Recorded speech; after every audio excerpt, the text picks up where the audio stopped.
Olá, boa noite para todos, para todas, para todes, queridas alunas, queridos alunos, todo mundo que está aqui assistindo a gente. Hoje a gente vai ter a quinta aula do curso Juventude Política e já estamos aqui super animadas com os nossos convidados de hoje.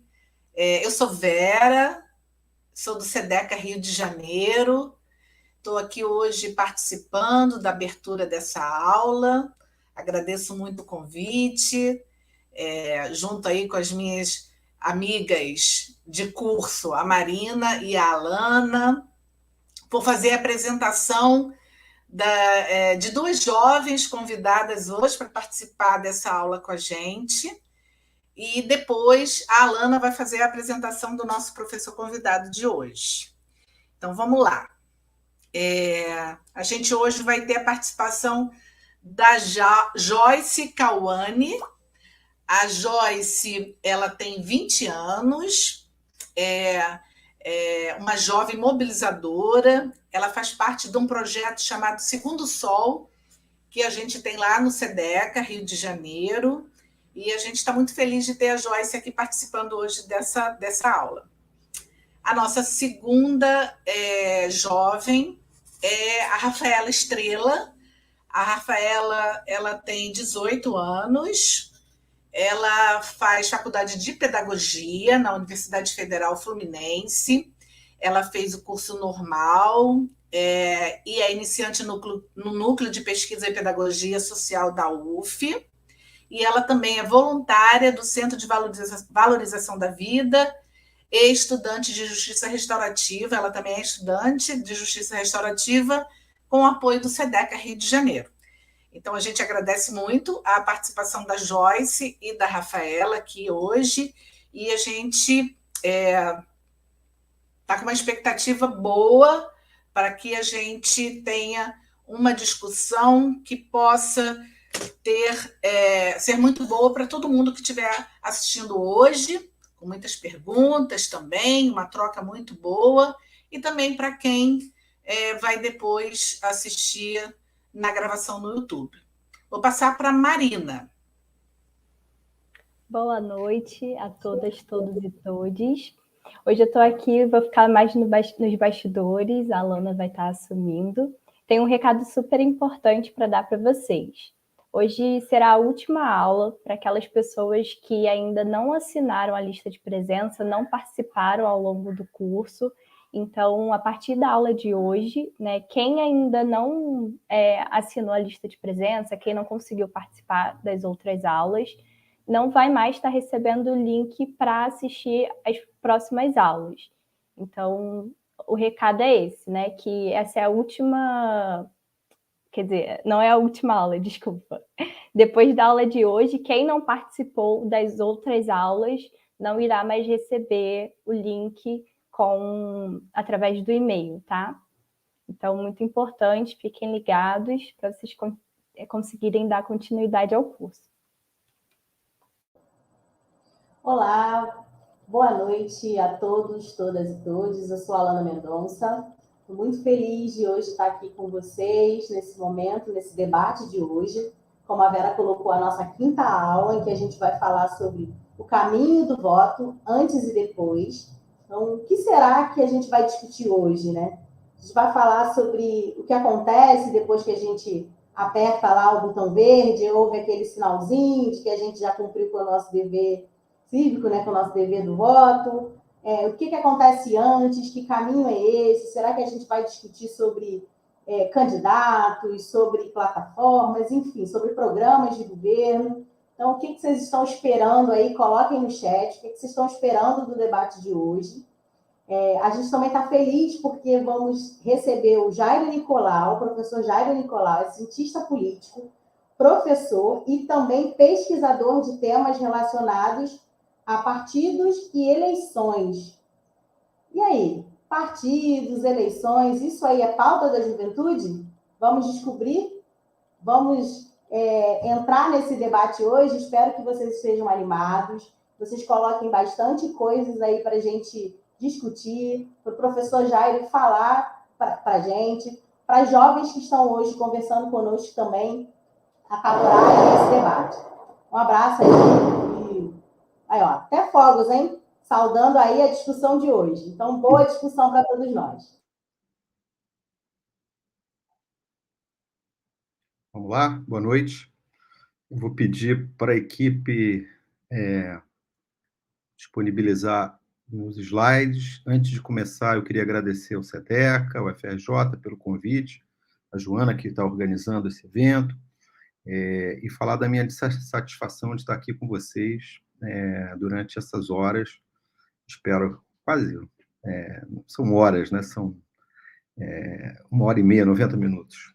Mas vamos lá. Eu preparei uns slides muito simples, que vão servir mais como guia para o que eu vou falar, do que propriamente uma grande ilustração para o meu argumento. Tá bem?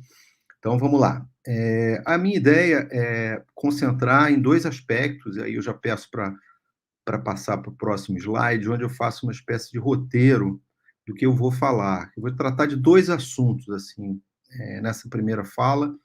Um é contar um pouco da história do direito de voto no Brasil e a conexão disso com outros aspectos mais amplos que vocês já discutiram aqui, democracia, história das eleições em outros países, falar um pouco, colocar o Brasil numa perspectiva comparada, ou seja, o que acontece aqui é singular ou não ao processo de outros países, enfim.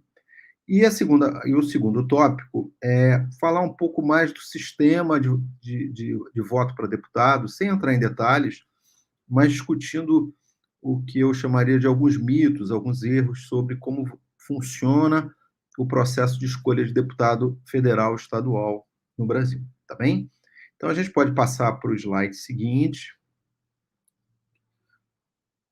onde eu faço, digamos, abertura, né, para esse primeiro segmento. Só lembrando, são dois assuntos. O primeiro deles começa agora, que é a história do direito de voto. Vamos falar sobre isso, tá bem?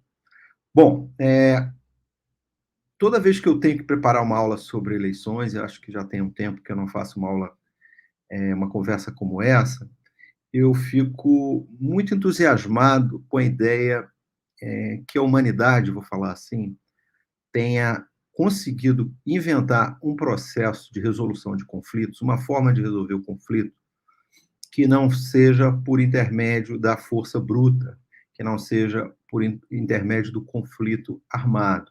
De todas as experiências que nós tivemos na história, talvez a mais engenhosa, a meu juízo, para resolver os conflitos entre as pessoas, entre a elite política, entre as elites dominantes ou dominadas, sei lá, dependendo, eu acho que a eleição, né, foi uma invenção magnífica, e eu não tenho como deixar de falar do meu entusiasmo. Né? Se a gente pensar assim, em perspectiva histórica, tudo que a gente aprende no colégio, né, sobre história, não a pré-história, mas desde que as civilizações apareceram, né, a Mesopotâmia, os astecas, aquelas civilizações que a gente estuda, os fenícios, os babilônios, no segundo grau, ou dependendo, às vezes, até no primeiro, né? Já não sei mais como é que está o programa, mas essas civilizações, isso tem mais ou menos 10 mil anos, né? E se a gente pensar nas eleições, na democracia moderna, a gente está falando aí de 70, 100 anos no máximo. Então, se vocês colocarem 100 anos em perspectiva, comparado com os 10 mil que a gente tem de história da civilização moderna, a invenção da escrita, a invenção do alfabeto, da roda, tudo que a gente estudou até os dias atuais, é uma pontinha muito pequena, como se a história da humanidade, das civilizações, né, tivessem 90 minutos, é como a gente fizesse um gol aí, a democracia tivesse aparecido ali no minuto 89, né? Então, é uma experiência muito tênue, muito recente na história humana, mas a ideia de democracia está associada à escolha dos representantes por intermédio de um processo que é pacífico, né, por si só. Eu vou falar um pouco mais disso, mas isso, do ponto de vista civilizatório, é uma conquista gigantesca. Eu acho que é legal a gente pensar nas eleições, na democracia, como um momento, um ápice civilizatório, né? Importantíssimo. Basta, né, a gente ver uma peça do Shakespeare, ler o Maquiavel, ver um filme, ouvir sobre os conflitos nas comunidades aqui por território no Rio de Janeiro, para saber que a forma de resolver conflitos entre os grupos na história da humanidade tem um forte componente da violência. Ou seja,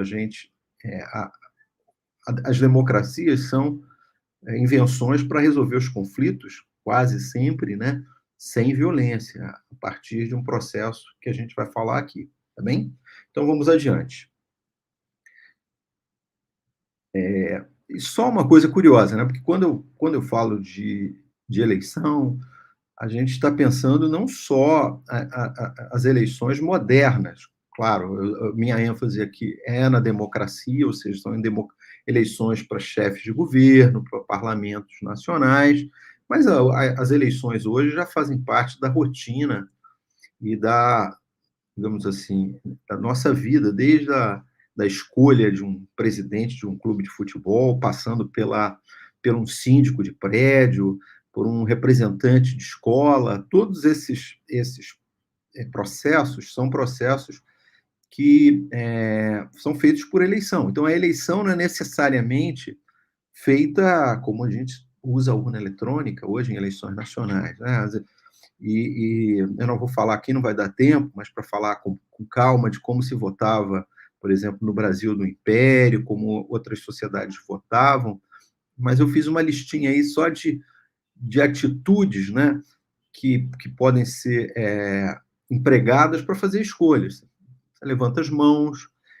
No passado, se considerava que o voto secreto era terrível, porque você tinha que declarar o seu voto, porque para evitar que em segredo você tomasse decisões que ferisse o interesse coletivo. Depois a gente passou por um processo de escrever no papel a nossa escolha. A maioria dos países do mundo ainda escrevem o voto no papel, não fazem como nós fazemos. O Brasil é um dos poucos países que inventou uma máquina tão sofisticada de voto, mas é só para vocês terem uma ideia, né? Eu sempre me divirto com...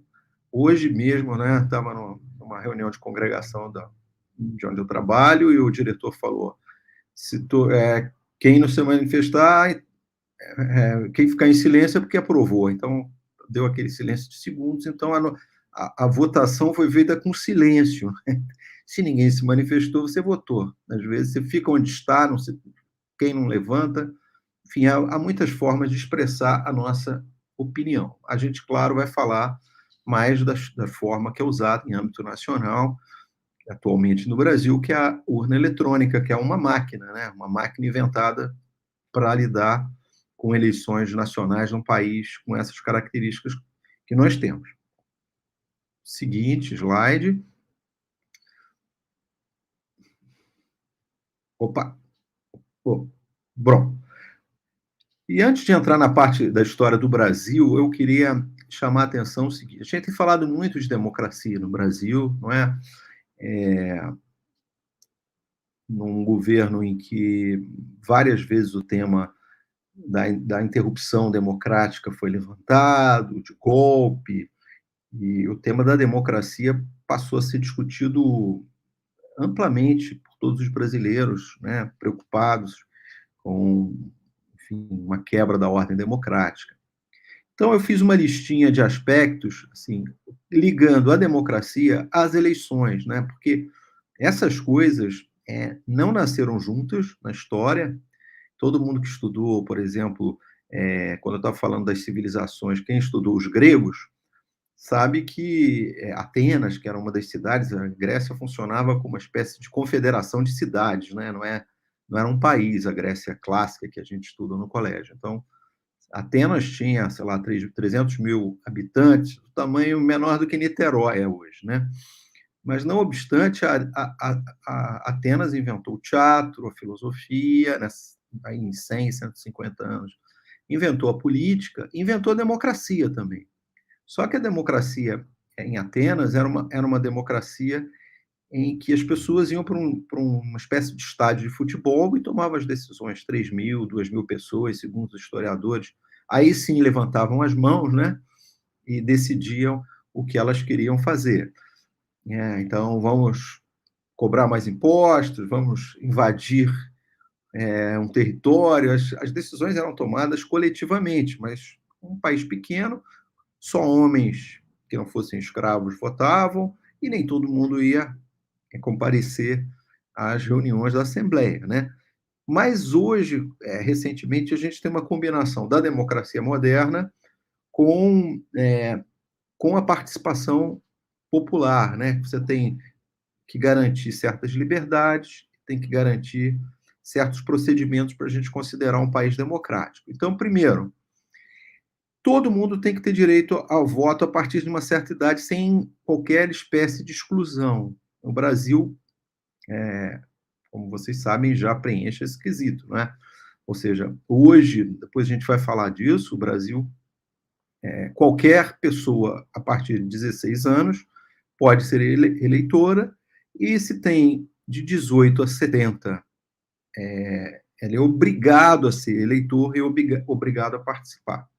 Então, é uma primeira dimensão. Você não tem exclusão expressiva de um grupo, como nós já tivemos na história, das mulheres, dos analfabetos, coisa que eu vou falar depois. Mas essa é uma característica geral, ou seja, o único critério, a gente não inventou uma democracia que as crianças pudessem votar. Isso, às vezes, até é discutido, reduzir por que as crianças que tomam tantas decisões não poderiam fazer escolhas políticas. Mas todas as democracias praticamente limitam em 18 anos para cima o direito de voto. O Brasil é uma exceção, né, porque permite de 16 e 17 anos também. Uma segunda característica das democracias modernas, que o voto é uma atividade secreta. No passado não era assim, na Assembleia Grega não era assim, no Brasil da Primeira República não era assim, ou seja, você vai tomar a sua decisão num cantinho, num lugar que outras pessoas não sabem o que você fez. Ou seja, o voto é secreto e a sua escolha não tem como ser identificada. Então, é outra característica importante, né? Ou seja, você não tem mais que expressar o seu voto em público, e aí está com medo de ser retaliado por um grupo contrário, está com medo de ser vítima de algum tipo de assédio moral, de violência, porque está em outro grupo. Não, o segredo, você vai lá e toma a decisão, e a sua decisão não é identificada por ninguém. Então, essa é a segunda característica. Bom, a terceira característica é uma luta muito grande digamos assim, de muitos países. A gente chegou a isso, talvez agora, com a urna eletrônica, é que o que eu faço, o que eu decido, não pode, entre digamos, a minha decisão e a apuração dos votos, ser adulterada, não é? Você não pode, como na Primeira República, no Brasil, que não tinha, em alguns lugares do interior, tinha o que os historiadores chamam de eleição a bico de pena, né? Você se quer fazer eleição, você só fingia ali, fazia um teatro, assinava pelas pessoas e dava 90%, 100% de votos para quem controlava a política naquele município, naquela sessão eleitoral ali, né? No tempo dos coronéis. Né? Ou até recentemente, onde havia muita fraude, eu posso falar depois disso, até 94, onde a gente ainda tinha muita fraude. Eu acompanhei a apuração e vi como as fraudes eram feitas antes da urna eletrônica, posso falar sobre isso. Outra característica importante das eleições modernas é que você baniu a violência que pode constranger os eleitores no momento de votar, ou para votar num candidato, ou você evita que as pessoas cheguem ao local, à urna, né? Você sei lá, cria barreira nas estradas, não deixa que as pessoas de um grupo dominante ou dominado num determinado território possa comparecer a uma sessão onde estão os adversários. Enfim, isso é uma característica não é só do Brasil. Quando a gente lê sobre, ou vê aqueles filmes sobre máfia política nos Estados Unidos, Máquina, era uma loucura, violência, constrangimento. As eleições também tinham um componente de violência, né, de você evitar, tirar de cena certos candidatos pelo uso da força. E uma última característica, que é essa que para nós particularmente é importante, é que você perdeu a eleição, você vai para casa. Se você está no poder, você sai, não é? Se você estava concorrendo, não ganhou, você não entra. E se você... Essa é uma ideia fundamental para a eleição, para a democracia, ou seja, saber que eu tenho chance de chegar ao poder pelo voto. E se eu perder uma eleição, eu posso insistir. O Lula perdeu 3 eleições até ganhar a quarta, o Ciro perdeu 3 e está tentando a quarta, a Marina perdeu 3 e agora vai candidata a deputada federal em São Paulo. Enfim, as pessoas sabem, perdi, os votos foram contados, não deu para mim, vou embora. Não é? Hoje até teve uma declaração muito infeliz do Flávio Bolsonaro, muito infeliz, mesmo que ele falando sobre isso, disse, eu não sei se o Bolsonaro, não sei se ele falou meu pai ou Bolsonaro, eu vi rapidamente agora, se ele perder as eleições, se os seguidores, se as pessoas vão aceitar. Não, é alguma coisa nesse estilo, né? Eu diria que vão sim, Flávio, porque a gente está numa sociedade democrática, onde a gente aprendeu que os times e as escolas de samba que caem para o segundo grupo ou a segunda divisão têm que jogar, têm que desfilar para tentar voltar. O Lula já perdeu, o PT já ganhou, foi para casa quando perdeu, e se você perder, você vai sair pacificamente, não é? E vai esperar, quem sabe, tentar de novo uma próxima eleição. Só para lembrar, o Bolsonaro ganhou todas as eleições que disputou, né? Então, ele foi deputado 5, 6 vezes, vereador, e agora presidente. Se perder, tem que sair para casa, descansar um pouco e faz o que ele quiser como opositor na política. Mas não pode dizer que não aceita o resultado das urnas, porque isso é um dos fundamentos do processo democrático, a possibilidade de você voltar porque você perdeu e aceitou o resultado. Tá bem? Então, vou rapidamente agora fazer um balanço da dimensão. Vamos lá no próximo slide, que é, assim, a ideia que eu também me entusiasmo quando falo, né? Porque a história, nesse aspecto, é uma história com final feliz. O final feliz é o seguinte, não tem ninguém de fora. Hoje, basicamente, somente estrangeiros que moram no Brasil que não têm direito de voto, que não estão naturalizados. Alguns presos, porque perdem o direito político, dependendo da pena, né? Já eles não votam. Mas é um número muito reduzido, ou seja, o direito de voto não está... Ninguém foi, por algum tipo de legislação, proibido de exercer o seu direito de escolher o representante. Mas não foi sempre assim. Eu vou falar só da República. O Brasil tem uma história eleitoral muito rica, que começa praticamente na independência, são 200 anos de história eleitoral, praticamente. São raros os países que têm uma história eleitoral tão rica quanto a nossa. Isso a gente não aprende no colégio, a gente aprende, fica estudando lá o primeiro reinado, Pedro I, Pedro II, aquelas coisas que são meio chatas, né, quando a gente fala do Império, e perde de vista uma dimensão. Existia uma Câmara dos Deputados que funcionou durante todo o Império, funcionava aqui no Rio de Janeiro, e se a gente lê as atas, né, quando a gente fala da Lei Áurea, por exemplo, talvez a lei mais importante votada durante o Império, ela foi votada na Câmara e no Senado. Então, é uma lei, não é um decreto do monarca. A gente não aprende o funcionamento das instituições. Havia eleição no Império, não vou falar sobre isso. Havia muitas restrições, não é? A principal delas era que é preciso receber pelo menos 200 mil réis por ano. É como se fosse hoje, sei lá, estou chutando aqui, para você ser eleitor, você tem que demonstrar a sua renda, mostrar o seu imposto de renda, que você ganha pelo menos 20 mil por ano, digamos que fosse isso. Se você ganha 20 mil por ano, você pode ser eleitor. No Império era mais ou menos isso, embora a demonstração da renda era meio marota, mas um camponês pobre, esse estava fora, um trabalhador, sei lá, uma costureira, um trabalhador urbano que ganhasse muito pouco, não podia ser eleitor, né?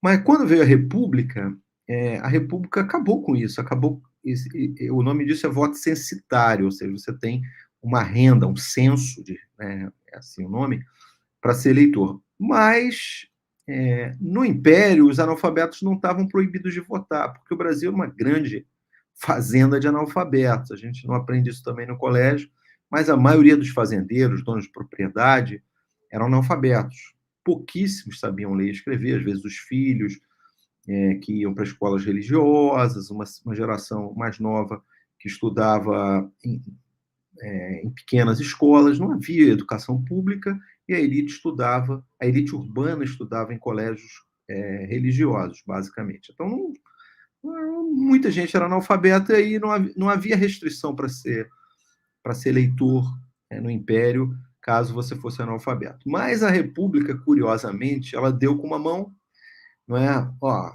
acabou a exigência de renda, mas você tem que provar que sabe ler e escrever. Um país em que em 1950, olha aí, 1950, eu estou falando do começo da República, metade dos adultos eram analfabetos no Brasil. Então, vocês imaginam o tanto de pessoas que ficou de fora do processo de votação pelo fato de ser analfabetos no Brasil. Bom, aí depois o grande marco é 1932, né? Quando as mulheres, a Justiça Eleitoral, na época, Vargas monta uma comissão que cria, então, um novo Código Eleitoral, cria a Justiça Eleitoral, o TSE, esse ano está fazendo aí aniversário, 80 anos, não é isso? De existência, ou 90, né? 90 anos. Foi um marco na história, ou seja, agora quem cuida das eleições é um braço da justiça, não era assim no Império, não era assim na Primeira República. As mulheres passam a ter o direito de voto e agora todo mundo é obrigado a comparecer para votar. Também não era obrigatório o voto ali na República Velha, tá certo? São mudanças importantes. Aí depois a política começa a ficar mais parecida com o que a gente reconhece hoje, né? As primeiras eleições de massa, que mais de 10% dos adultos votou pela primeira vez, né? Foi a de 1945. Então, logo depois acaba a guerra, a ditadura do Vargas vai para o buraco e o Brasil passa por um processo de democratização, de criação de instituições representativas. Depois, na sequência, acho que o outro marco fundamental é em 85, na transição do regime autoritário para a democracia, quando os analfabetos recebem o direito de voto, né? Recebe assim, o direito de voto é estendido para os analfabetos, mas para eles o voto não é obrigatório. Então, mais ou menos metade, assim, a minha estimativa, que mais ou menos metade dos adultos que são analfabetos se registra para votar e outra metade não.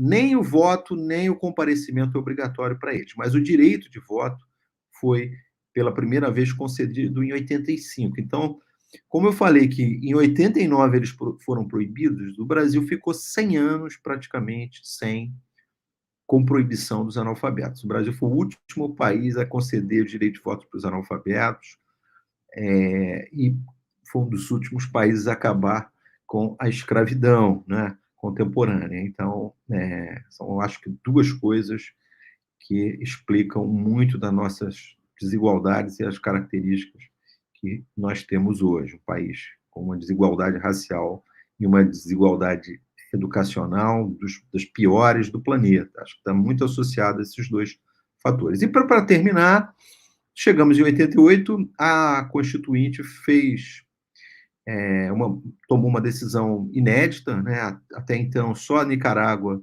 que permitia que jovens, 16 anos, a Revolução Nicaragüense de 79 foi uma revolução de jovens, e na Constituição Sandinista eles permitiram jovens de 16 e 17 anos que eles votassem também. Mas a Nicarágua nunca foi uma democracia plena. Eu acho que o Brasil pode ser considerado assim, a primeira democracia de longo alcance, vamos dizer assim, que permite que jovens com menos de 18 anos votem. E agora eu vou tentar ser mais compacto nesse finalzinho, senão a gente volta a esses temas no último slide. Vamos passar para o último mesmo. Que eu fiz uma lista de mitos para a gente discutir. Talvez esses mitos a gente possa voltar no nosso debate. Pode passar o próximo slide. Tudo que está aí está errado, tá, gente? E isso é espraiado, é transmitido. Toda eleição eu recebo WhatsApp, perguntas, declarações de que a eleição é anulada se tiver mais de 50% de votos nulos. Então as pessoas fazem campanha para anular a eleição, para não votar em políticos que estão aí, porque se anular a eleição é cancelada, é um recado. Não é verdade, tá certo? A legislação não diz isso.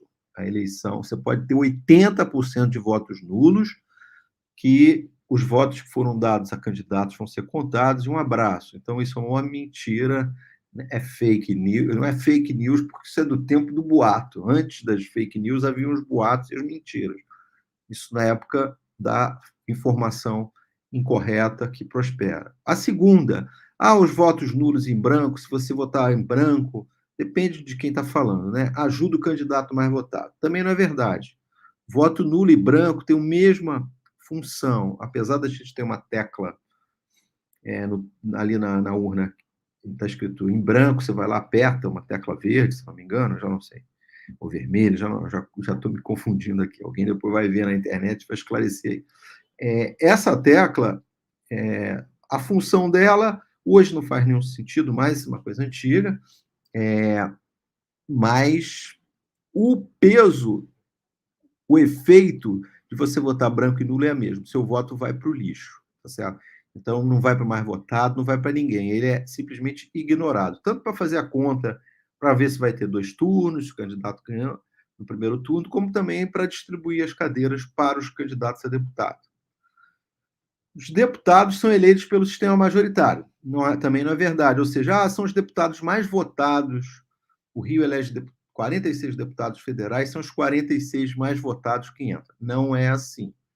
O sistema é proporcional, você conta os votos de cada lista, ou seja, por isso que é importante você ficar de olho no partido que você vai votar, porque o voto que você dá no partido hoje não só ajuda o candidato que você votou, mas também vai para a cesta de candidatos daquele partido. Eu gosto do candidato X, mas não gosto do partido dele. Bom, quando você vota nele, você está ajudando o suplente, você está ajudando a pessoas que estão na lista também, certo? Então, se vocês depois quiserem, eu explico isso melhor. E, para terminar, o grande mito, desde que eu estudo os efeitos da urna eletrônica desde 96. Um aluno meu achou um artigo que eu publiquei na Folha de São Paulo em 98, que eu não lembrava de ter escrito, por incrível que pareça. E ele mostra que no artigo eu escrevo dizendo que a urna eletrônica reduziu muitos votos brancos e nulos na eleição de 98, que mais de 10 milhões de eleitores passaram a ter seu voto contado por causa da urna eletrônica. Então eu estudo, mas desde que a urna eletrônica foi criada, eu ouço a mesma história.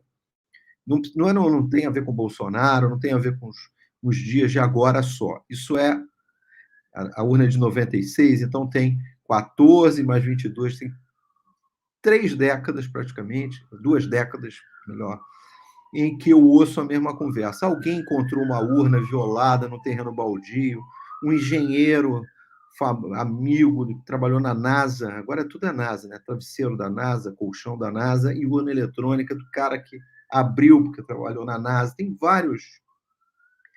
vários boatos, E eu digo para vocês, não acredito. Nenhum desses boatos foi provado. Acho que para fake news ter fundamento, tem que ser um engenheiro, o cara que quebrou o código, que viu, que manipulou a urna.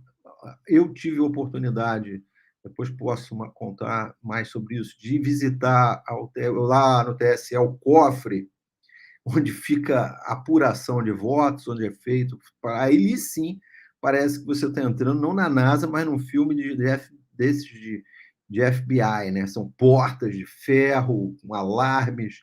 E tive a oportunidade de estudar a coisa da urna eletrônica por dentro, conversar com engenheiros lá no TSE. Então, assim, não acreditem nessa onda, nesses boatos. Lamentavelmente, a urna, que era uma grande contribuição brasileira, como eu disse, o Brasil é um dos poucos países que usa a urna eletrônica, inventou uma urna tupiniquim, nossa, ninguém tinha usado ainda, para resolver problemas brasileiros, que era um motivo de muita honra, porque vocês viram a eleição americana, demorou uma semana para saber quem ia vencer, o Trump, o Biden, né, aquela apuração manual, o Trump falando que houve alteração do voto, tudo também fake, mas usou esse argumento. E no Brasil, em 4 horas, a gente tem um resultado que foi questionado só uma vez pelo Aécio, pediu a recontagem de maneira estúpida, né? Não precisava, porque depois ele próprio se arrependeu desse gesto.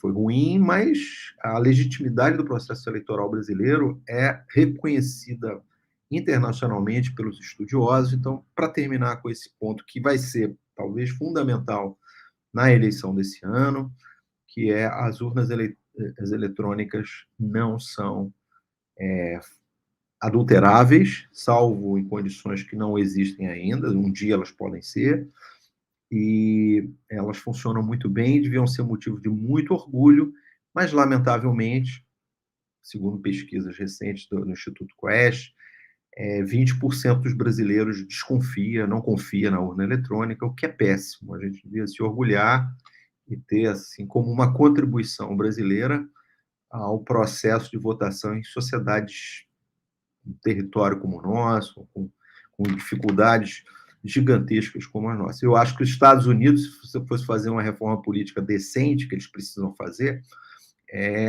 deviam incorporar a nossa urna. Nós podemos exportar para eles um protótipo, eles copiarem, e acho que o processo eleitoral lá seria muito mais eficiente do que é. Então é isso, queria fazer essa primeira apresentação e deixei uma série de pontos, certamente, para a gente aprofundar, se vocês quiserem. Muito obrigado. Obrigada, professor Jairo, por esse passeio pela história do voto, pela história da democracia. Pelo jeito, tem gente aí muito animada para votar, né? A Bárbara levantou logo lá a mão, falando, né, que ela já votou aí, mas é bem novinha, e eu espero que os outros estejam animados também. É importante a gente perceber, né, e compreender como que acontece a história do voto, qual foi o caminho que ele fez para a gente chegar até aqui. Acho que o professor Jairo fala uma coisa que é muito importante, né? Ele coloca o voto, a democracia, como uma conquista gigantesca.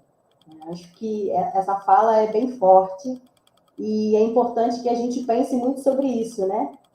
Por ser esse processo civilizatório para a gente tomar as decisões, para a gente entrar nos consensos. Então, a gente precisa pensar muito, né? Não abrir mão da democracia, não abrir mão dessa conquista tão gigantesca como ele colocou. Não é não, Vera?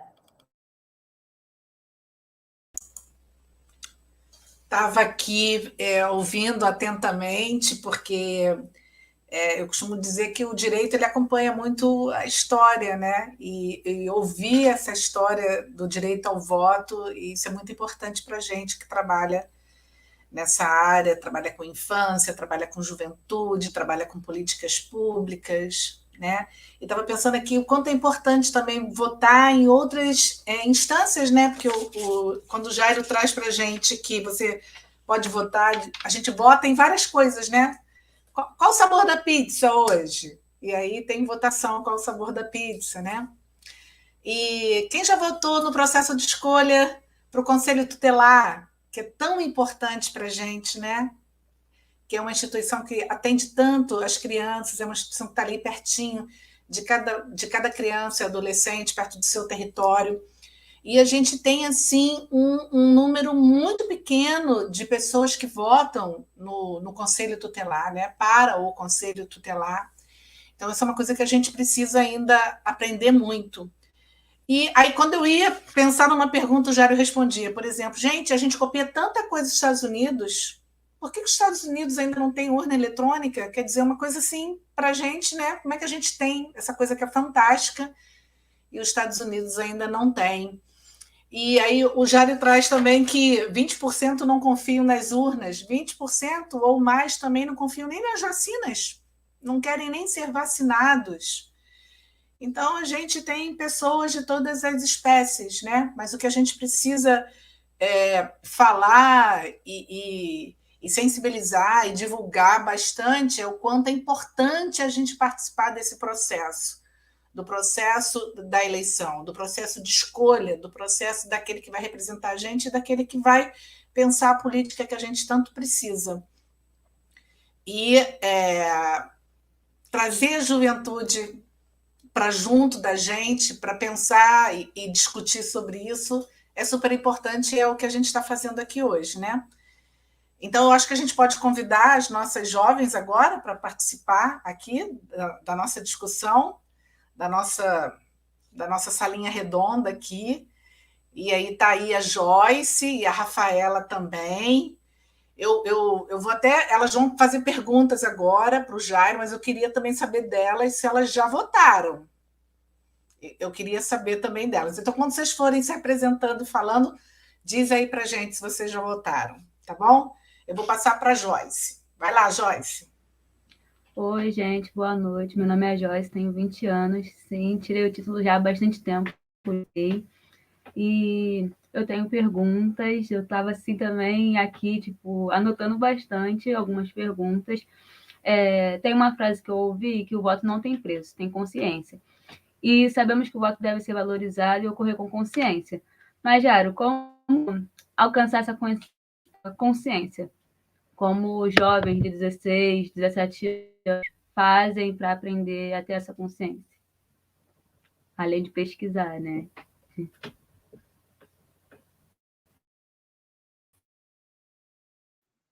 Eu respondo agora, a gente vai juntando. Então, vou responder, aí a gente vai assim, batendo um papo, né? O Joyce, esse é um desafio, assim, hoje para os jovens, eu acho que, pelo que eu leio, em muitas democracias. Curiosamente, os jovens que nasceram aí no começo desse milênio, que estão por aí com 20 anos agora, os chamados millennials, né, nos Estados Unidos, ou geração Y, X, dependendo, né, o desinteresse pela política mais geral é uma característica dessa juventude em outras democracias também. Há movimentos, digamos, de participação, como a gente observou agora no Brasil, para inscrever os jovens de 16 e 17 anos, que contou com a participação de vários artistas, até pessoas de fora do Brasil, né? Mas esse é um tema, né?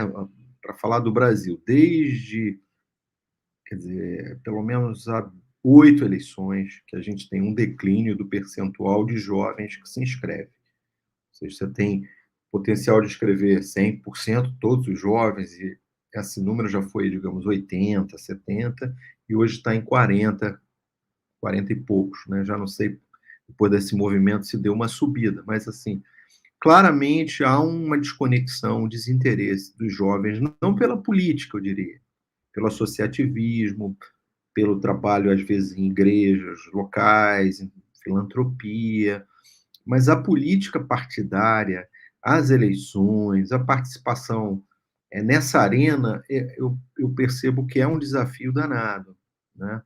E eu acabei de escrever um artiguinho sobre isso, né? Não só sobre o jovem, mas quando os eleitores são perguntados se eles votariam se o voto fosse obrigatório, metade diz que não votaria. Então, assim, o desinteresse pela política é uma característica de toda a democracia, não tem jeito. A gente vai ter sempre uma parte que não se interessa. Mas o que me preocupa é que está crescendo o desinteresse dos jovens brasileiros pela política, a política mais tradicional. Talvez os partidos tenham envelhecido, os partidos precisam se comunicar melhor com uma juventude que tem uma outra linguagem, outra agenda, outras preocupações, mas o teu ponto é muito importante, Joyce. Eu acho que eu não sei como fazer para despertar os jovens, sabe? Eu, pessoalmente, sempre que estou convidado, eu sou convidado, vou a debates, sempre que posso, eu escrevo uma coisinha ou outra, tentando esclarecer algum aspecto nebuloso, né, do debate institucional, ajudar as pessoas mostrando como funciona a política, fazendo, às vezes, uma discussão mais conceitual, mas eu percebo isso, não é só uma intuição, a gente observa isso em outros países. Talvez, assim, para terminar, a minha impressão é que há um abismo. A política parece estar rodando em estilo analógico e os jovens no estilo digital, né? Assim, ouvindo os políticos, vendo o parlamento, vendo o discurso dos políticos, eu acho que isso aqui não está. Tem um problema de comunicação com a juventude aí. Não é só o dos meios, pode fazer um TikTok, botar o candidato político X ou Y para dançar, não é isso. É um problema de preocupação. Qual é a agenda dos jovens hoje? É trabalho, é transporte, é formação, enfim, uma série de desafios que eu não sei se a política tradicional está se comunicando bem com essa nova geração que vocês pertencem, com preocupações particulares que vocês têm. É uma geração muito mais bem informada. Se falar de guerra na Ucrânia, vocês têm uma noção do que está se passando. No meu tempo de jovem, se falar guerra, invasão do Iraque, provavelmente muito menos pessoas tinham noção, as informações eram muito mais concentradas. Mas as pessoas têm mais informação genérica, mas não têm tanto interesse pela política tradicional. Vão votar, põe um adesivo de um candidato, mas assim, eu não percebo que seja uma geração, e isso foi expresso nessa contagem aí do TSE, com poucos jovens se inscrevendo. Acho que é um termômetro, a inscrição de 16 e 17 é o termômetro que a gente tem para medir o interesse da juventude. Esse termômetro cada vez está mais baixo. É um termômetro para baixo, não para cima. A febre está embaixo, né? Obrigada, Jairo. É uma pena, né? A gente torceu tanto para que aumentasse esse número de jovens aí inscritos, para a gente mudar urgentemente essa realidade que a gente está agora, acreditando na força da juventude, mas a gente vai ter que fazer com quem está lá, né? Com quem está lá inscrito e pode votar. A gente vai passar agora para a Rafaela falar aí se ela já votou, o que ela acha da votação, fazer as considerações e a pergunta dela aí para o Jairo. Vai lá, Rafaela. Olá, gente, boa noite. Eu sou a Rafaela, eu tenho 18 anos e eu já votei no caso, nas eleições da prefeitura da minha cidade, né?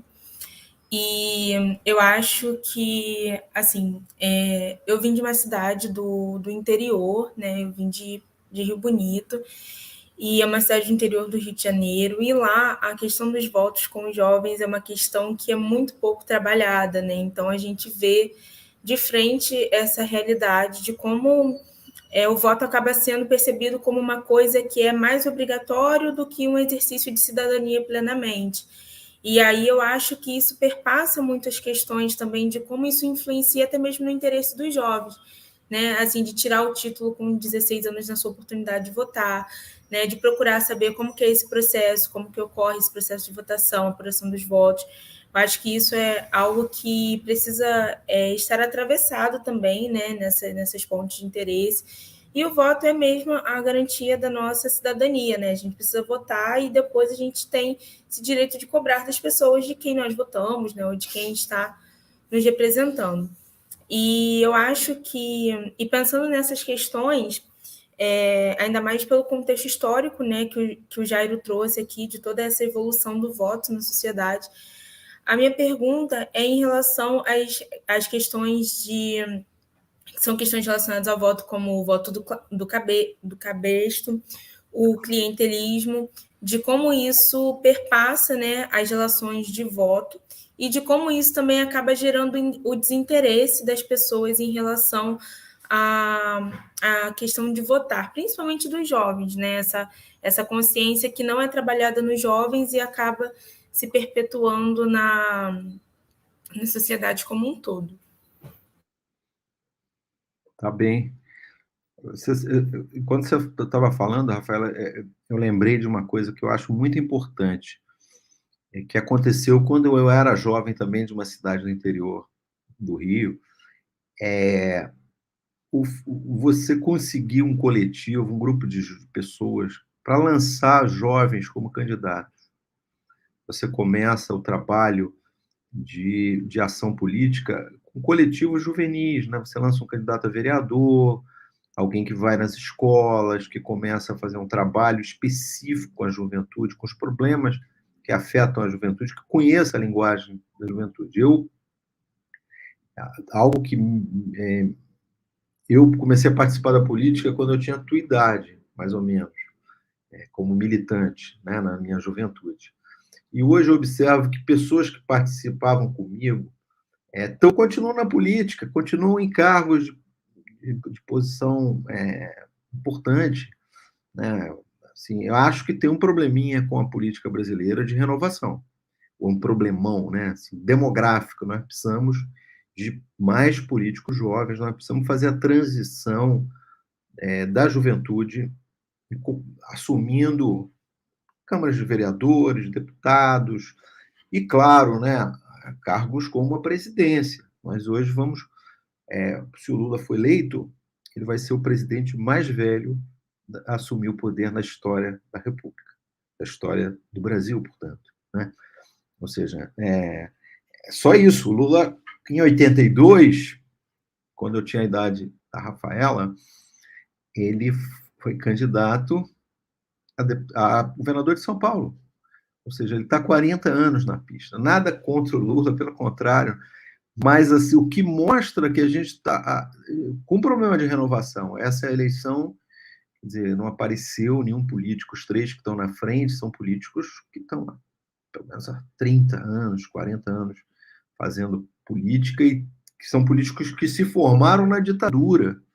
Nós precisamos de políticos que já se formaram na democracia, que se formaram nos últimos 20 anos, que já, vamos dizer, políticos da Constituição de 88. Então, um aspecto importante é criar coletivos, grupos, para, às vezes, tentar um partido mais, digamos, que acolha melhor uma agenda progressista de temas que interessam a juventude e tentar a sorte, entrar nos partidos, tentar candidaturas. Eu vejo que em alguns casos isso é muito importante. Agora, você falou de clientelismo, voto cabresto, compra de voto. Nada disso foi totalmente banido da política brasileira, não é isso? O Brasil, eu falei da urna eletrônica, falei dos avanços, do direito de voto, mas a prática eleitoral, ela não é a melhor, né, digamos assim, não é. Mal comparando, a gente tem eleições padrão FIFA, tá certo? Assim, eu acho que o Brasil tem um dos processos de votação mais modernos e eficientes do mundo. Nós temos um cadastro nacional de eleitores que poucos países têm. Nós temos hoje a revolução da biometria, que você dificilmente vai votar no lugar, impossível votar no lugar de outro. Criamos um sistema magnífico, mas algumas coisas continuam, sobretudo na região metropolitana, em bairros mais pobres, no interior. Então, vamos lá. O clientelismo. O que é o clientelismo? É a troca entre apoio político, voto e um serviço particular. Tá certo? Então, essa é uma prática antiga que vem da Primeira República. Se a gente quiser, pode dizer que isso vem do Império, mas tem a primeira formatação, como a gente conhece, na Primeira República, e a gente sabe que isso há muita tentativa de combater o clientelismo, mas é difícil. O clientelismo é você trocar o seu apoio político por um serviço que o político está te prestando. Então, ele transfere você de escola, ele ajuda numa internação. Quando eu era jovem, era tirar carteira de motorista. Tirar carteira quer dizer que você não faz nenhum exame, ninguém fazia exame. Você ganhava a carteira, ou fazia um teatro que sabia dirigir, e em troca, aquele sujeito que fazia a carteira para você era candidato a vereador, você, digamos, pagava o serviço dele, além de pagar lá uma coisa na autoescola, era com voto, como os centros sociais fizeram aqui, foram fechados, mas era uma usina de clientelismo. Você faz um serviço e depois, em troca, tem o voto. Não é? Há essas histórias pitorescas, hoje eu acho que já são incomuns, sei lá, você rasga a cédula, eu te dou a cédula depois da eleição, outra metade, um par de putina. A gente já passou dessa fase, mas continua residualmente a ideia que você presta serviços particulares para certos grupos em troca, ou pessoas, ou pequenos grupos, em troca, vem a fidelidade política e o voto. Em geral, o cliente, quem está, digamos, na parte de cima da relação com quem está de baixo, diz que sabe, então o pessoal do interior tem muito medo. Eu sei a sessão que você vota, eu sei se você vai votar em mim. Então você cumpre a sua promessa. A mesma coisa com compra de voto. Tem muitas denúncias ainda, eu acho que cada vez é menor, mas eu tenho relatos de conhecidos há menos de 10 anos atrás que participaram de práticas de compra de voto. Eles compraram o voto, trabalharam para políticos e me relataram como eles compraram. Você vai em áreas muito interioranas, em que para essas pessoas cujo voto não tem nenhum sentido, oferece um dinheiro, e isso acontece. Realmente, essa prática não acabou. Agora, essa prática, ela não...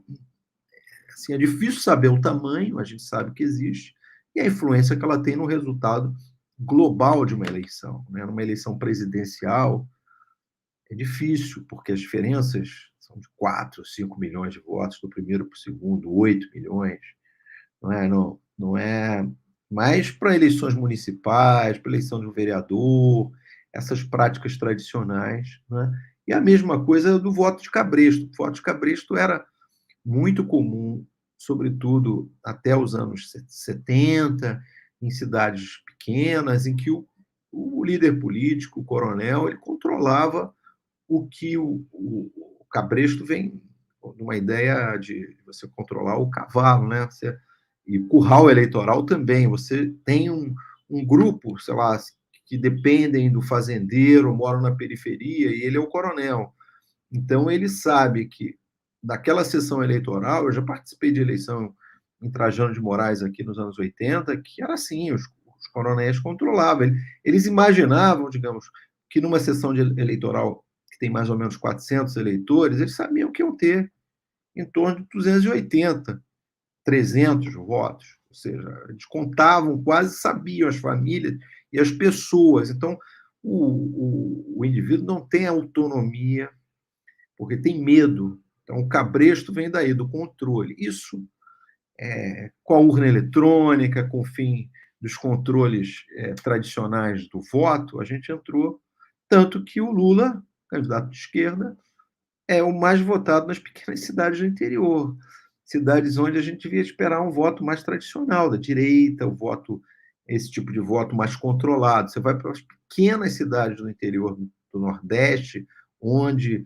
até recentemente imperavam os coronéis, e lá o Lula vence com 80% dos votos. Ou seja, pelo menos na eleição presidencial, parece que os coronéis acabaram. Mas na eleição local ainda há muita interferência desse tipo de políticos, digamos assim, em como a política é feita, né?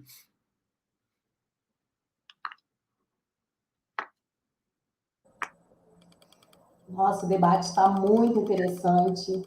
Olha que importância, né, a gente discutir a agenda política com a juventude. Né? Afinal, o professor Jair traz para a gente que há um desinteresse dos jovens Mas o que causa esse desinteresse? Acho que é muito importante a gente discutir sobre isso, discutir sobre essas pautas, né? Olha que importante quando ele traz que talvez os partidos estejam aí envelhecendo. Digam aí vocês, os partidos estão realmente envelhecendo? Né? O que eles dialogam vai ao encontro daquilo que vocês necessitam, daquilo que vocês desejam. E o professor Jairo faz aí um convite, né? Um conclame, afinal, chama a juventude para vir aí para essa roda, vir para a cena política, né? Ocupar esses espaços, porque é ocupando esses espaços que a gente também traz a renovação, que a gente traz a pauta da juventude. Mas tem gente aí nos bastidores que está doida para entrar nessa roda. É uma pessoa que está aí só ouvindo todo esse debate, ouvindo a juventude, mas está aí, ó, se coçando para poder falar com a gente, se coçando para fazer uma pergunta para o Jairo, que também vai estar em outros debates com a gente. A professora Rosana Morgado vem fazer companhia para a gente, vem fazer sua pergunta. Estava aí, ó, só de olho, né, não?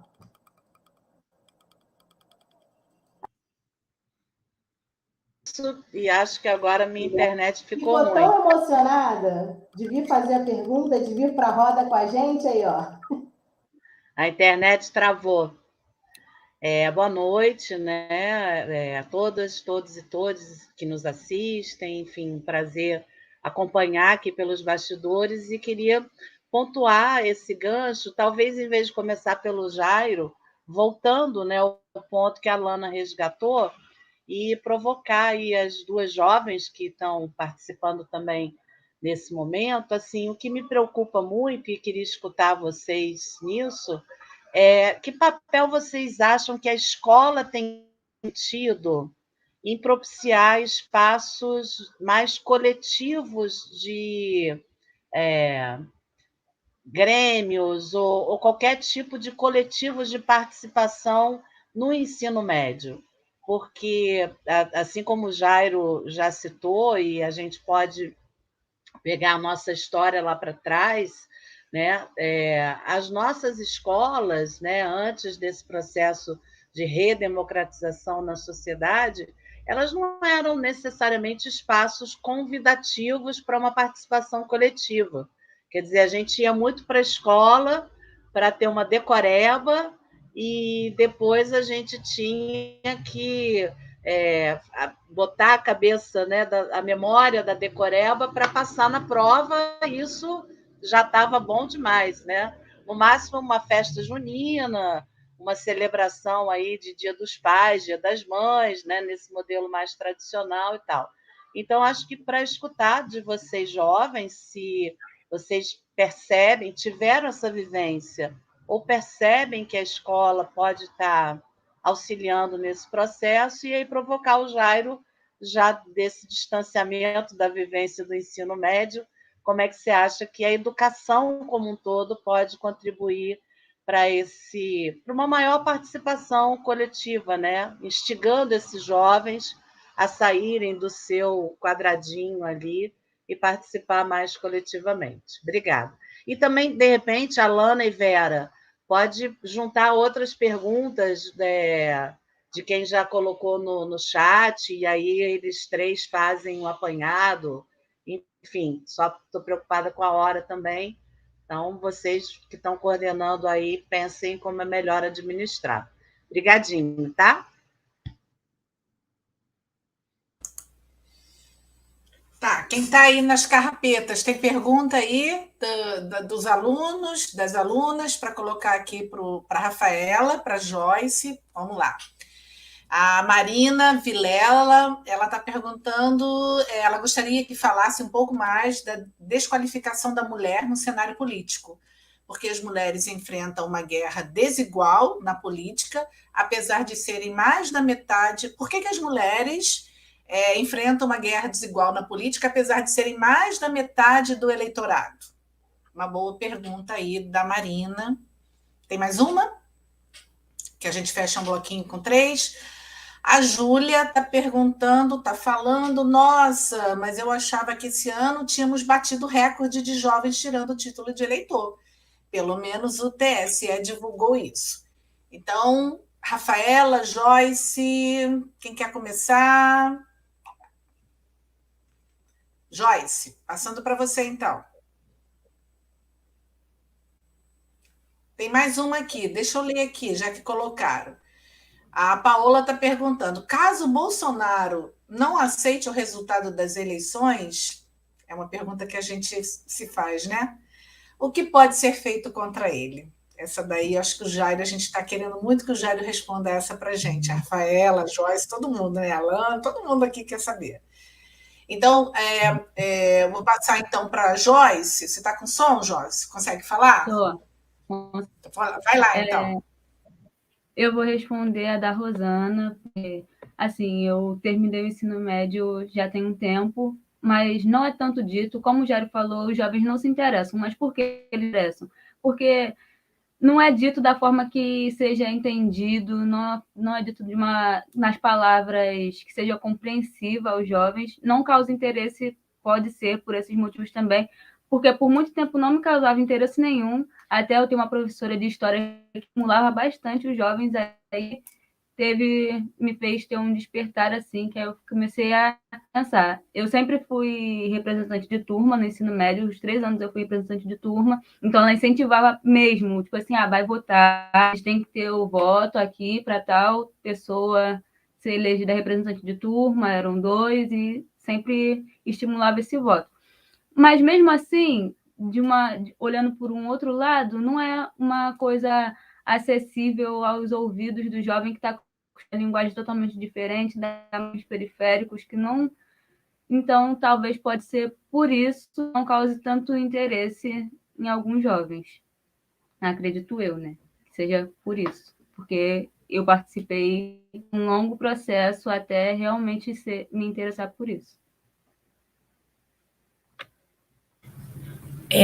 Eu acho que em relação à pergunta feita anteriormente, né, sobre a questão da escola, o papel da escola, realmente os grêmios, né, eles são a representação dos estudantes, né, pelo menos na educação básica, na universidade já é um outro contexto, uma outra esfera, mas essa questão da eleição, até mesmo dos grêmios, eu participei da comissão eleitoral, né, e foi assim um processo muito difícil para conseguir mobilizar os jovens e tal, para poder falar da importância de votar, de se representar, de ser representado por um grupo de estudantes que estaria ali para defender os interesses. E acho que tudo começou até mesmo com a apresentação de propostas, né?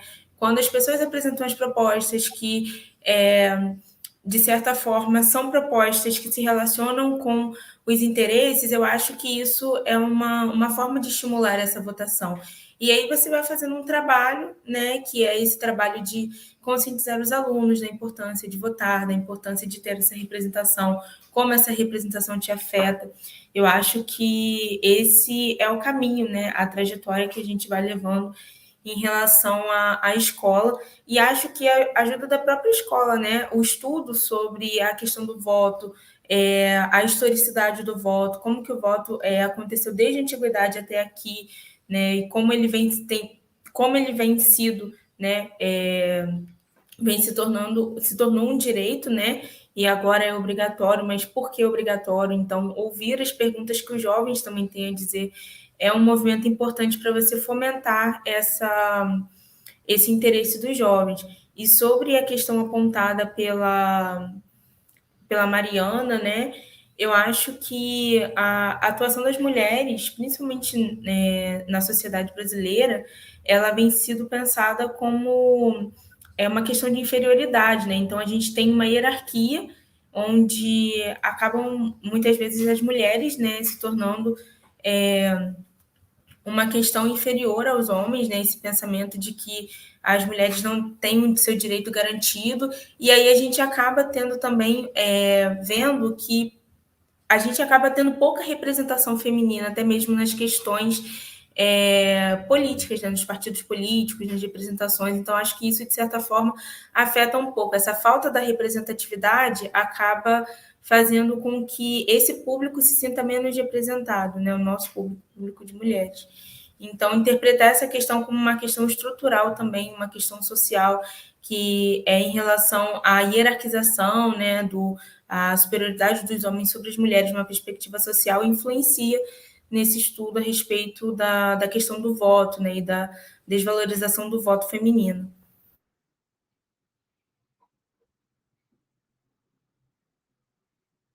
Bora, eu acho que eu tenho só um pontinho para acrescentar. A Júlia perguntou se.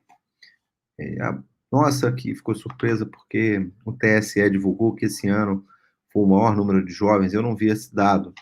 Talvez aquele movimento todo tenha dado um impulso, mas a gente tem que separar o seguinte: o total de votos, aí agora não é mais política, é matemática.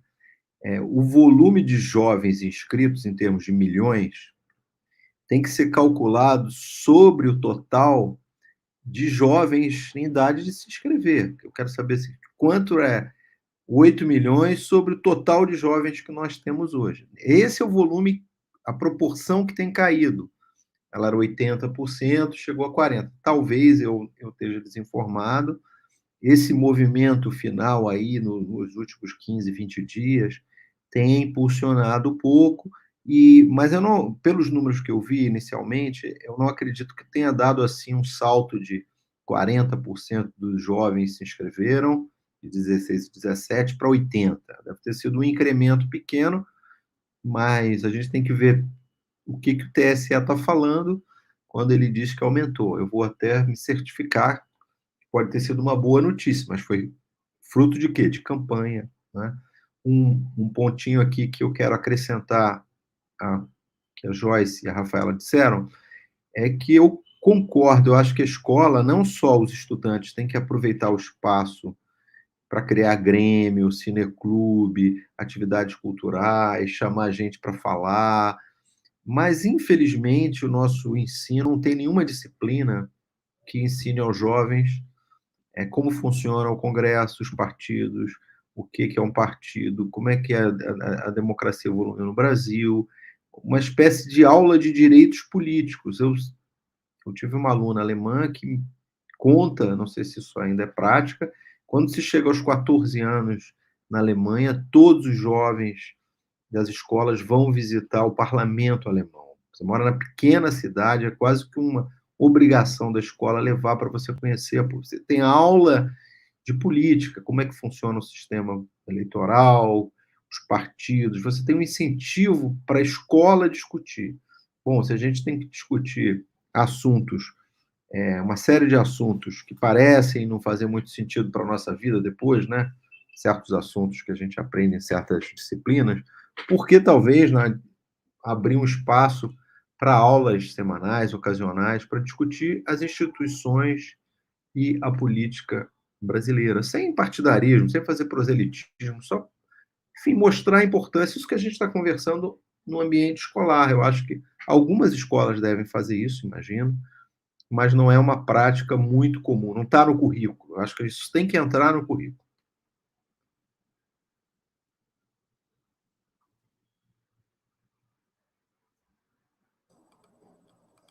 Com certeza deveria entrar no currículo mesmo. Eu também acredito que algumas escolas trabalhem com essa perspectiva.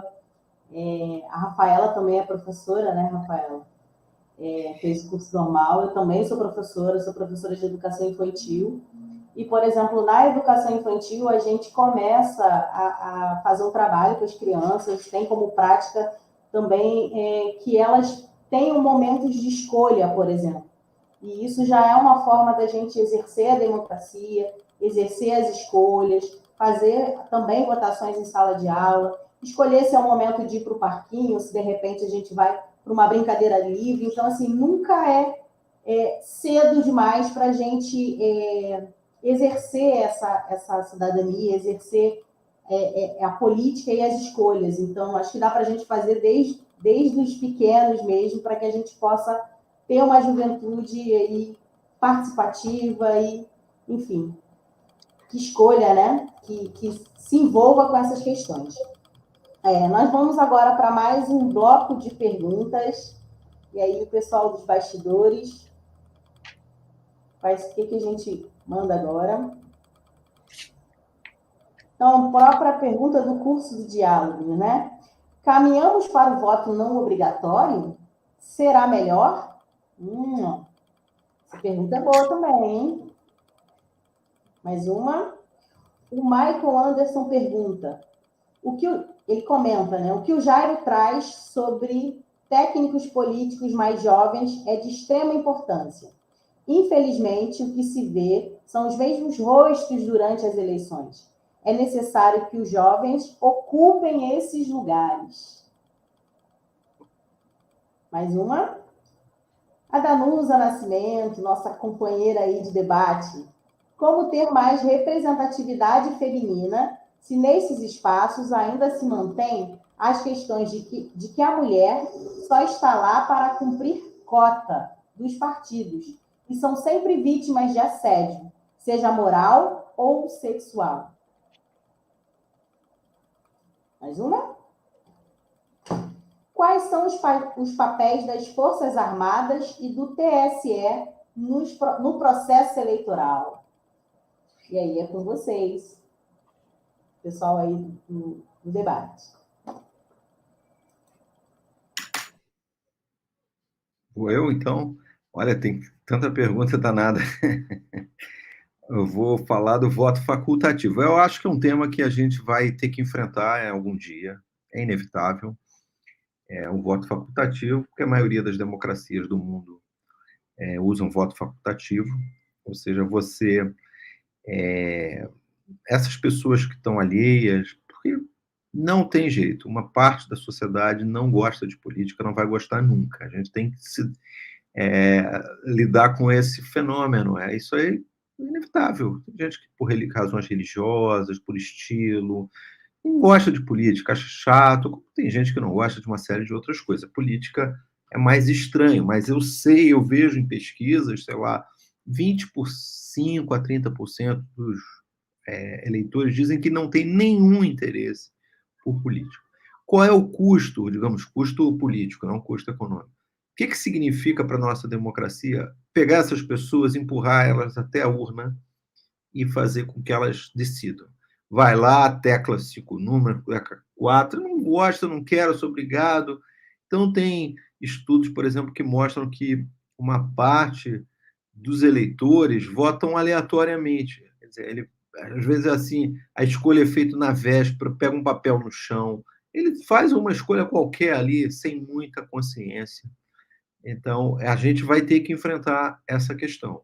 E inclusive, enfrentar os efeitos. O que significa acabar com o voto obrigatório num país em que a maioria das pessoas que dizem que não iriam votar se o voto não fosse obrigatório são pobres. Quanto mais pobre, menos escolarizado, mais responde que não iria votar. Ou seja, que mais quer distância da política. O que significa para uma democracia como a nossa perder os pobres? Será que isso não vai ter efeito sobre a vida dos pobres, já que eles estão... Qual o interesse da elite política, dos políticos, em fazer coisas para os pobres, já que eles não votam, eles não estão indo? É irrelevante o voto deles, não é isso? Quer dizer, não, estou pensando num cenário lá na frente. Enfim, o Brasil vai ter que enfrentar essa discussão num certo momento, mas não existe nenhum tipo de movimento político relevante, nenhum intelectual, nenhum livro, nada que justifique esse debate ser aberto. A gente conversa que uma hora ele vai aparecer, eu acho que é inevitável. Como eu disse, a maioria dos países do mundo, praticamente a Europa inteira, por exemplo, o voto é facultativo. É raro encontrar um país que o voto seja compulsório. Alguns já foram, como a Itália, a Suíça, mas não são mais. E na América do Sul, curiosamente, a boa parte dos países usa o voto obrigatório. É uma tradição jurídica, né? Uma influência que nós tivemos aí A partir dos anos 30, muitos países foram adotando constituições que obrigavam as pessoas a votarem, mas isso está caindo e a gente vai enfrentar. Vou deixar o tema das mulheres com as mulheres, porque elas estão aqui, muitas militando e se envolvendo com esse desafio, ou seja, como lidar com partidos que também reproduzem o machismo, a misoginia, não é? As dificuldades de incorporação das mulheres, tanto que foi preciso uma lei das cotas. Agora, a lei, isso foi um passo muito importante, em 2018, pela primeira vez, 30% dos recursos do fundo partidário também foram para as mulheres, o fundo eleitoral. Isso teve um impacto sobre o sucesso, foi a eleição que mais mulheres foram eleitas, não todas. O que a gente está vendo é o seguinte: à medida que aumentou o número de mulheres, elas estão reproduzindo mais as diferenças ideológicas do país, né? Então, tem mulher de direita, tem mulher conservadora, tem mulher progressista. Não é o fato de ser mulher que vai ser progressista, elas estão vindo com uma espécie de amostra, uma representativa do que é a sociedade brasileira. Então, ampliar o número de mulheres é ampliar também o número de mulheres que são religiosas, conservadoras, além das progressistas. Tem um perfil. Essa legislatura, nunca tivemos tantas mulheres, mas nunca tivemos tanto conservadorismo feminino como nessa legislatura da Câmara. E vou fazer. Oi? Quer falar? Eu vou talvez terminar, Rafaela, aí passo a palavra para vocês, não falo mais. Só que um tema que eu não tratei, que eu acho que talvez seja muito importante, que é o papel das Forças Armadas, TSE. O TSE é uma instituição fundamental, porque os Estados Unidos, vocês viram essa última eleição. Os Estados Unidos não tem TSE, tem uma coordenação, quase digamos assim, uma agência que cuida das eleições. Mas o TSE, como essa estrutura organizada, com cartórios eleitorais por todo o território, ela é fundamental para organizar o pleito, para fiscalizar o pleito. Tem lá suas deficiências, mas eu acho que o TSE é uma outra instituição que a gente deve se honrar de ter. É uma agência que organiza eleições, que fiscaliza, dá posse aos eleitos, conta voto, quando há conflitos ele resolve, né? Então, é fundamental. As Forças Armadas, nas eleições, elas têm um papel muito importante. Levar as urnas até o processo de votação. Só. O papel das Forças Armadas, no máximo, é levar a urna eletrônica para chegar lá na população ribeirinha, mais nada. Lugar de Forças Armadas não é nas eleições, é ficar em casa e votar um dia, caso queiram, sair de casa, vão lá, também estão obrigados a votar, né? No Império, militares não podiam votar, porque estavam sob o voto de obediência, então iam replicar o voto das patentes superiores. Isso acabou, né? E cabos, soldados, que até nos anos 60 não tinham direito de voto, pela mesma razão, hoje tem, se eles quiserem votar bem, mas nada além disso. Então, esse negócio de militar, discutir urna eletrônica, está fora do lugar. No máximo, no meu mundo, eles levam a urna eletrônica até o local de votação, caso precise. Mas não precisa. Se o Bolsonaro não aceitar o resultado das eleições, a gente tem que opções? Lamentavelmente, se for assim um choro como o do Trump, não saio, fui roubado e ficar nisso, não é? Uma hora ele tem que sair, como o Trump saiu, não quero ir à posse, não vou passar a faixa, vou embora, ótimo, seria o cenário perfeito. Eu, particularmente, a minha intuição, mas é pura intuição, que essa história que Bolsonaro perdendo as eleições vai haver rebelião, quebra-quebra, eu não estou sentindo muito esse espírito dos bolsonaristas, não. Acho que depois de tantas eleições sucessivas, onde todo mundo que perde sai, vai ter PM quebrando coisas, milícias, eu acho que vai ter um pouco de reclamação, mas eu não sei se eu estou contaminado pelo meu otimismo, que eu acho que ninguém vai fazer o que o filho o Bolsonaro disse que poderia acontecer, não é? Rede social, mas não estou vendo grandes mobilizações nessa direção. E, lamentavelmente, aí, digamos, eu digo lamentavelmente porque, como eu disse na minha apresentação, um componente fundamental da democracia é que a gente resolve os conflitos, inventou uma forma de resolver os conflitos sem violência, pacificamente. Não tem jeito, ele vai sair. Perdeu, vai sair. E aí eu só espero que a gente não precise de recursos violentos, né? Você vai ter que sair na marra, não quer sair do palácio.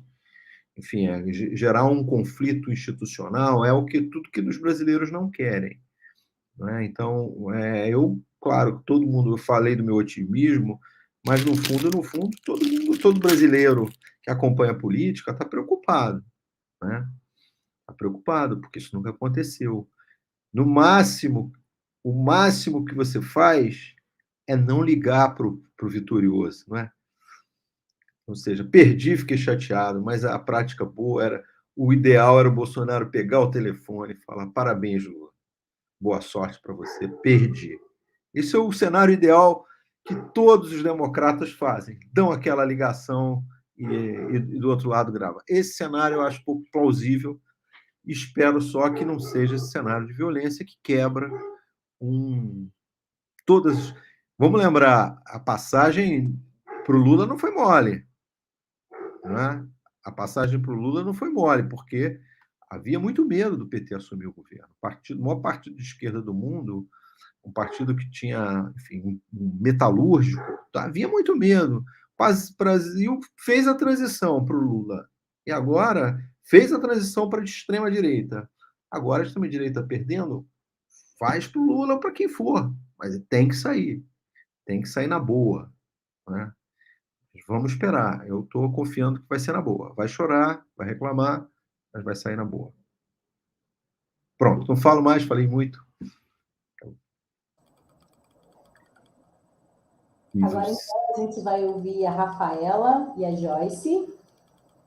E podem também já estar caminhando aí para o finalzinho do nosso encontro. Esse papo está bom demais, né? Mas a hora nos chama, então vocês podem responder, fiquem à vontade, se quiserem fazer também algumas considerações finais. Em relação à questão, né, do voto feminino, eu acho que o primeiro passo, né, é entender como que foi a luta das mulheres pela questão do voto ao longo da história, como que essa representatividade feminina é importante, e depois buscar entender também como essas representatividades acontecem desde as instituições, né, sociais que estão presentes, por exemplo, na própria questão dos grêmios estudantis, né? Quantas mulheres, quantas meninas representam ali o grupo de outras meninas, de outros estudantes, né? Quantas mulheres tem numa chapa de grêmio? É começar a se questionar um pouco sobre essas realidades, né? Começar a entender como que é essa dinâmica, como que funciona essa dinâmica e como que as mulheres chegam a essa questão da representatividade. É importante levar em consideração que mulher não é tapa-buraco de partido. Se uma mulher está ali, ela está ali para poder representar um grupo que precisa de representatividade, que precisa ser, que tem demandas, né, demandas sociais, que vive numa sociedade que é muito machista. Então, a representatividade de uma mulher, ela carrega um peso muito forte, né? E a gente precisa mais dessa representação. Então, é esse processo de conscientização que acontece principalmente na escola, né? Quando a gente tem essas representações femininas, quando a gente começa a ver que a mulher está ganhando espaço, está ganhando lugar. Então, isso é muito importante, né? Ter essa consciência e saber como que essa representatividade incomoda certos grupos, né? Incomoda principalmente as pessoas que não querem ver as mulheres no poder. E há sim uma questão de perseguição, né? Perseguição, assédios, violência contra as mulheres, ainda nessa questão desses partidos. E é uma coisa que a gente precisa combater com conscientização, com resistência e fazer com que as mulheres continuem ocupando esses lugares, que essas opressões não cumpram o papel de opressão, né? Que sejam usadas como ferramentas para reverter esse processo. Então, é nesse movimento, assim, um movimento de resistir e continuar ocupando esses lugares que que não foram representados, né, pelo povo feminino durante muito tempo e que agora vem tomando esse lugar, né? É um movimento que já está acontecendo, mas que precisa ser fortalecido em diversas partes, em diversas demandas. E partindo já para as minhas considerações finais, né, eu gostaria de agradecer, né, pelo convite, por participar da aula de hoje. Eu acho que esse curso é um curso muito importante, vocês tendo consciência do voto, né? Eu estou vendo aqui perguntas que são muito, muito boas, né? A gente vê o interesse dos jovens em querer participar, e isso é muito importante, é nesse processo, né, que vai fazendo o voto valer, que a gente vai construindo essa consciência sobre o processo de votar, e que essa consciência seja levada por vocês para outros jovens, né? Que não fique só aqui, mas que vocês consigam levar a importância do voto para outros jovens que às vezes desconsideram esse processo, que não acham tão importante. Eu acho que é a nossa missão como juventude, é fortalecer outras juventudes.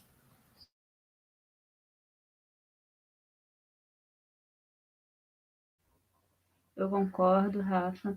É de muita importância de muita importância e muita alegria ver que mulheres participando aqui, como eu estou vendo, o curso teve uma procura muito grande, né, de mulheres, tanto nesse grupo, nesse curso, que eu também faço parte dele, não estou aqui só falando hoje, mas eu também faço parte do curso, mas no curso, lá no projeto do SEDECA, do Segundo Sol, também é bonito, é muito gratificante ver jovens, bastante mulheres se interessando por esses assuntos, procurando por esses assuntos.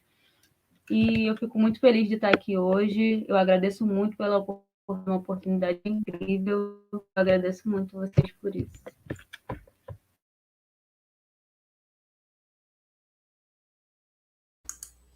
Bom, vou aproveitar a oportunidade que as jovens estão falando e vou falar também, agradecendo muito a participação da Joyce, da Rafaela, é a juventude falando aqui com a gente. Foi muito bom ouvi-las, muito bom saber do posicionamento de vocês.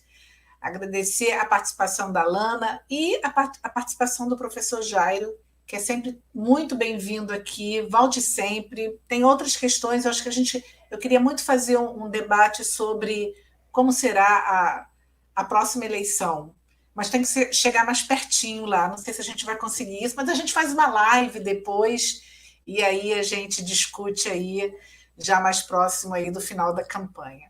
Muito obrigada, beijo, Alana, com você.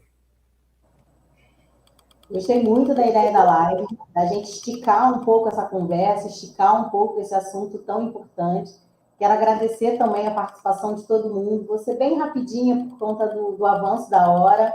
Estou muito feliz de ter conhecido o professor Jairo, de estar aqui nessa roda com ele, nessa roda com a Vera também. E nos vemos no próximo encontro.